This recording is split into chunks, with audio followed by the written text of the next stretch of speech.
Maliliit na gagamba umakyat sa sanga.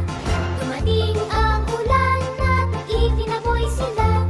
Sumikat ang araw, natuyo ang sanga. Maliliit na gagamba ay palaging masaya.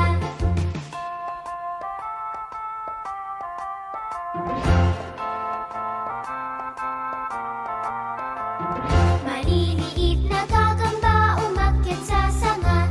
Dumating ang ulan at itinaboy sila. Sumikat ang araw, natuyo ang sanga. Ang maliliit na gagamba ay palaging masaya.